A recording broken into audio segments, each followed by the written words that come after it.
आज chapter number 7 हम start करने वाले हैं। इससे पहले हम चैप्टर 6 कवर कर चुके हैं। हमारा जो लेक्चर 1 था, लेक्चर 2 था, लेक्चर 3 और लेक्चर 4 में। तो आपको पता है सारे के सारे एमसीक्यूज बेस ही क्वेश्चन है। बहुत सारे मेरे फ्रेंड्स के स्टूडेंट्स के मेरे पास कमेंट्स आ रहे थे कि सर आप थ्योरी भी बता दीजिएगा, थ्योरी को भी स्टार्ट कर दीजिएगा। तो मैं उन बच्चों को बता दूं, उन फ्रेंड्स को बता दूं, बेटा हम थ्योरी जरूर करेंगे, पर थ्योरी आपकी अभी एग्जाम में नहीं पूछी जानी है।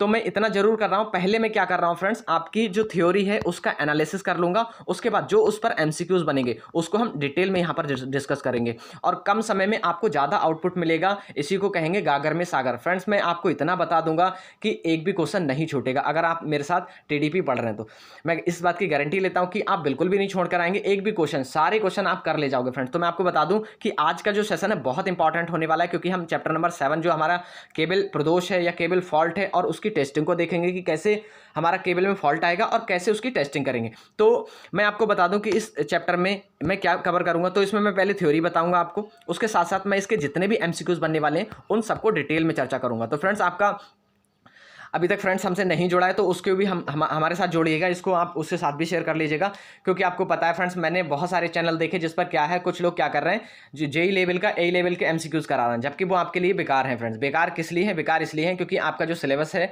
वो डिप्लोमा स्तर का रहने वाला है। आपका जो एग्जाम पैटर्न है वो डिप्लोमा लेवल का रहने वाला है। आपके एग्जाम में डिप्लोमा स्तर के ही क्वेश्चन पूछे जाने हैं। तो आप डिप्लोमा स्तर से ही पढ़िए अभी, क्योंकि आपके लिए फर्स्ट प्रियोरिटी होना चाहिए फ्रेंड्स आपके मार्क्स कैसे गेन हो। तो मैं उसी क्रम में आपके मार्क्स गेन करने के क्रम में मैं ये हार्डवर्क कर रहा हूँ। हार्डवर्क कैसे कर रहा हूँ फ्रेंड्स, मैं आपको पहले थ्योरी दूंगा, फिर उसके साथ साथ मैं यहाँ पर एमसीक्यूज भी कराऊंगा आपको। और जब मेरा ये सेशन मैं 30 तारीख तक ख़त्म करने वाला हूँ, मतलब 30 जून तक इसको फिनिश करने वाला हूँ सारे चैप्टर आपके टीडीपी के, उसके बाद मैं इसका क्रैश कोर्स लेकर आऊँगा। और उस क्रैश कोर्स में हम क्या पढ़ेंगे, जो हमारे कॉन्सेप्ट हैं, मेन कॉन्सेप्ट हम उसमें पढ़ेंगे एग्जाम के पॉइंट ऑफ व्यू से। हम उसको भी एग्जाम को ही टारगेट उससे भी करेंगे।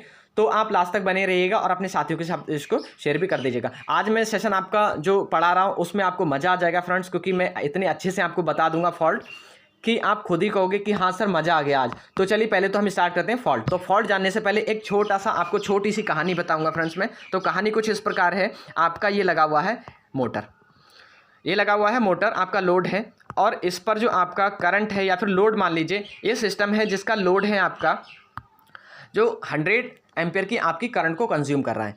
यहाँ पर लगा हुआ है आपका सप्लाई सिस्टम या डीबी स्विच, मतलब डिस्ट्रीब्यूशन बोर्ड मान लीजिए या स्विच मान लीजिए, या फिर यहाँ पर सप्लाई सिस्टम मान लीजिए। हम बोलते हैं इसको सप्लाई सिस्टम। यहाँ से सप्लाई सिस्टम लगा हुआ है फ्रेंड्स। आपने क्या किया, यहाँ से सप्लाई इसको दिया, अपनी मोटर को, इंडक्शन मोटर को हमने क्या किया, यहाँ से सप्लाई प्रोवाइड कराया। जब हम सप्लाई प्रोवाइड कर रहे हैं तो हमारा क्या टारगेट होना चाहिए कि 100 एम्पियर से ज़्यादा करंट हमारी मोटर में फ्लो ना हो। इन केस अगर हो भी जाती है फ्रेंड्स फ्लो, तो होगा क्या, अगर 100 एम्पियर से हमारी करंट ज़्यादा फ्लो हो जाती है तो हमारी मोटर यहाँ पर बर्न होने के चांसेस बढ़ जाएंगे। हमारी मोटर यहाँ पर डैमेज हो जाएगी, उसकी वाइंडिंग जल जाएगी, इंसुलेशन जल जाएगा, बहुत सारी परिस्थितियाँ हैं, बहुत सारी कंडीशन उत्पन्न हो जाएंगी जिससे हमारी मोटर यहाँ डैमेज होने के खतरे बढ़ जाएगा या चांसेस बढ़ जाएंगे। तो मैं आपको बता दूँ हमारा मेन टारगेट होना चाहिए कि जो हमारी करंट है वो करंट हमारी 100 एम्पियर की अगर जो कंज्यूम कर रहा है सिस्टम, तो 100 एम्पियर ही चलती रहे।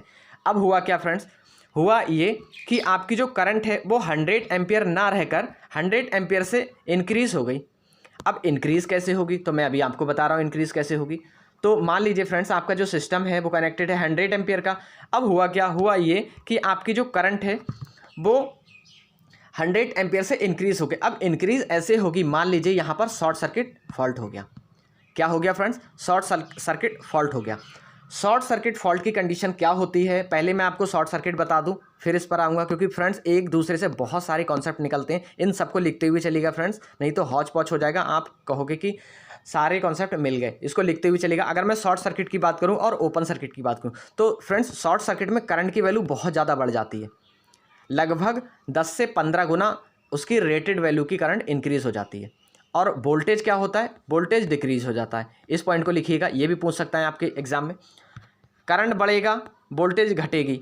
अगर हम ओपन सर्किट की बात करें तो ओपन में क्या होगा, आपका वोल्टेज बढ़ेगा और करंट घटेगी। तो इस कॉन्सेप्ट को लिख लीजिएगा पहले आप, फिर हम अपने नेक्स्ट वाले पर आ रहे हैं जो हम अभी पढ़ा रहे थे आपको। तो ये बात आपको पता लग गई कि शॉर्ट सर्किट में क्या होगा, करंट की वैल्यू बढ़ेगी, वोल्टेज की घटेगी। साथ के साथ अगर हम ओपन सर्किट की बात करें तो ओपन सर्किट में क्या होगा, करंट की वैल्यू डिक्रीज होगी, वोल्टेज की वैल्यू इंक्रीज होगी। अब हुआ क्या, यहाँ पर आ गया शॉर्ट सर्किट। ध्यान से देखिएगा फ्रेंड्स, आ गया शॉर्ट सर्किट। जैसे ही शॉर्ट सर्किट यहाँ पर उत्पन्न होगा फ्रेंड्स, उस कंडीशन पर क्या होगा, आपका जो सप्लाई है, सप्लाई सिस्टम है, वहाँ से करंट की वैल्यू ज़्यादा सक होना शुरू हो जाएगी। मीन्स आपने अभी बताया कि यहाँ फॉल्ट उत्पन्न हो गया, और जो फॉल्ट है वो क्या है, आपका फॉल्ट है आपका शॉर्ट सर्किट। शॉर्ट सर्किट में जो करंट की वैल्यू है, सर्किट में क्या होगा, शॉर्ट सर्किट में करंट की वैल्यू इंक्रीज हो जाएगी। मीन्स जो करंट बढ़ेगा यहाँ से फ्रेंड्स, तो वो करंट कहाँ से सक करेगा, हमारा सिस्टम हमारा सक करेगा सप्लाई सिस्टम से। अब जैसे ही ये करंट की वैल्यू बढ़ी, इसकी रेटिंग कितनी थी फ्रेंड्स, या इसकी जो क्षमता थी वो 100 एम्पियर तक थी। अब हुआ क्या, 10 से 15 गुना यहाँ पर करंट इंक्रीज हो गई। जब 10 से 15 गुना 100% का आप 100 का 10 गुना निकालोगे भी तो हो गया 1000 एम्पियर।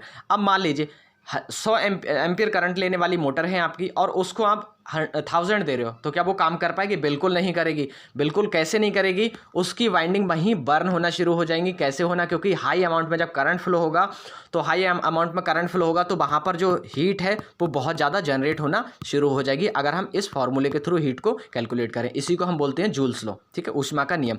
तो ऊष्मा के नियम से अगर हम हीट को निकालें कि कितनी हीट जनरेट होगी, तो करंट की वैल्यू जितनी ज़्यादा इंक्रीज हो जाएगी उतनी ज़्यादा अमाउंट में वहाँ हीट जनरेट हो जाएगी। जैसे ही हीट बढ़ी, तुरंत हमारी मोटर की वाइंडिंग बर्न हो जाएगी, मोटर में आग लग जाएगी।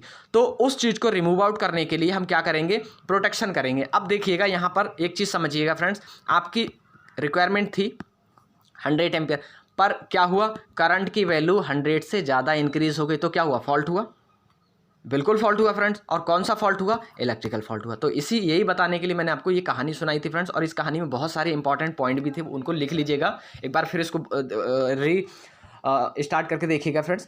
तो यहाँ पर आपको पता लग गया कि जो आपका इलेक्ट्रिकल फॉल्ट है, इलेक्ट्रिकल फॉल्ट का मतलब क्या है, करंट वैल्यू अचानक अधिक हो जाती है, जिससे इलेक्ट्रिकल डिवाइस बर्न होने का खतरा बन जाता है। तो फ्रेंड्स, जैसे करंट की वैल्यू इंक्रीज होगी, तुरंत वहाँ पर क्या होगा, जो आपकी करंट है जैसे ही इंक्रीज हुई, तुरंत वहाँ पर हीट जनरेट होगी। हीट जनरेट होगी तो आपकी मोटर की वाइंडिंग बर्न होने के चांसेस बढ़ जाएंगे। इस कंडीशन को इलेक्ट्रिकल फॉल्ट कहते हैं। तो यही कंडीशन क्या है, जिस कंडीशन में आपकी करंट की वैल्यू उसकी रेटेड वैल्यू से 10 से या 15 गुना बढ़ जाए, या सामान्य करंट से अधिक करंट बढ़ जाए, तो उसको हम बोलेंगे फॉल्टी करंट, और उसी फॉल्ट को बोलेंगे हम इलेक्ट्रिकल फॉल्ट। ठीक है, तो वैद्युत प्रदोष। तो आई थिंक आपको फॉल्ट पता लग गया होगा। अब हम आ रहे हैं फ्रेंड्स, अगर मैं आपको बताऊं, ये वाला जो कॉन्सेप्ट मैं बता रहा हूं ये आपके सिलेबस में नहीं है, पर आपके सिलेबस में क्या है, आपके सिलेबस में है ओपन सर्किट और शॉर्ट सर्किट।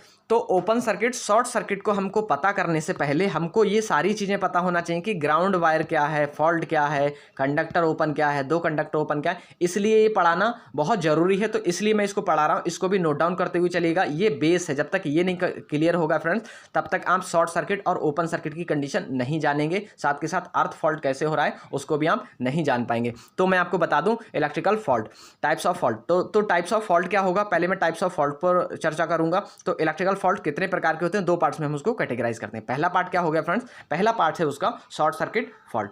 तो अगर मैं बात करूं शॉर्ट सर्किट फॉल्ट की फ्रेंड्स, यहां पर देखिएगा, अगर मैं बात करूं शॉर्ट सर्किट फॉल्ट की, तो इसमें क्या होगा, वोल्टेज की वैल्यू डिक्रीज, साथ के साथ आपकी फ्रीक्वेंसी डिक्रीज, और आपकी जो करंट है उसकी वैल्यू बहुत ज़्यादा बढ़ जाएगी फ्रेंड्स। तो ओपन सर्किट के केस में अगर हम बात करें, तो ओपन सर्किट में क्या होगा, ओपन सर्किट में आपकी जो वोल्टेज है उसकी वैल्यू बहुत ज़्यादा बढ़ जाएगी। वोल्टेज की वैल्यू बढ़ेगी, साथ के साथ ये एफ लगाइएगा, और फ्रीक्वेंसी भी बहुत ज़्यादा बढ़ जाएगी। वोल्टेज और फ्रीक्वेंसी अधिक हो जाएंगी, आपकी करंट की वैल्यू डिक्रीज हो जाएगी। तो ये बात क्लियर हो गई फ्रेंड्स कि शॉर्ट सर्किट में हमारी क्या बढ़ती है, करंट बढ़ती है, वोल्टेज डिक्रीज हो जाता है और फ्रीक्वेंसी डिक्रीज हो जाती है। ओपन सर्किट की बात करें तो ओपन सर्किट में हमारा करंट डिक्रीज होता है, वोल्टेज एंड फ्रीक्वेंसी इंक्रीज हो जाती है। तो ये 2 कॉन्सेप्ट हैं और यही अभी यूज़ करेंगे हम, इन्हीं का ही यूज़ करेंगे। तो इनको यूज़ करने से पहले इनके थोड़े से पार्ट्स को जान लेते हैं फ्रेंड्स।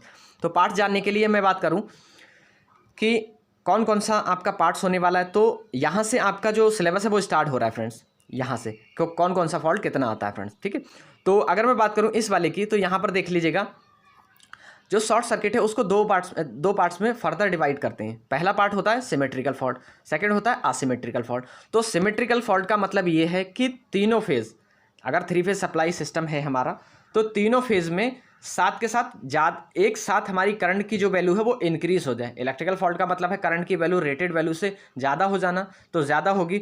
तो यहाँ सिमेट्रिकल का मतलब है एक सिमेट्री बने। सिमेट्री कैसे बनेगी कि आपकी जो 3 फेज़ है, 3 फेज़ सप्लाई में तीनों फेज़ में इक्वल करंट हाई अमाउंट में फ्लो होगी, और उनका जो बीच का फेज़ अंतर होगा या डिस्प्लेसमेंट होगा वो 120 होगा। आपको पता है 3 फेज़ सिस्टम का जो फेज़ एंगल होता है वो 120 होता है 120 पर, है ना। तो 120 डिग्री पर हमारी जो करंट हाई अमाउंट में करंट फ्लो होगी तीनों फेज़ में, तो हम इस प्रकार के फॉल्ट को बोलते हैं सिमेट्रिकल फॉल्ट। और अगर इसी का जस्ट विपरीत हो जाए कि तीनों फेज़ में ना उत्पन्न होकर फॉल्ट, किसी 2 फेज़ में या एक फेज़ में आपकी करंट की वैल्यू इंक्रीज हो और उसका जो फेज़ डिस्प्लेसमेंट है वो 120 ना होकर कुछ कम या बढ़ जाए, है ना, तो इस प्रकार के फॉल्ट को असिमेट्रिकल बोलेंगे। ठीक है। अगर मैं बात करूं सिमेट्रिकल फॉल्ट की, तो सिमेट्रिकल फॉल्ट कौन कौन से होते हैं?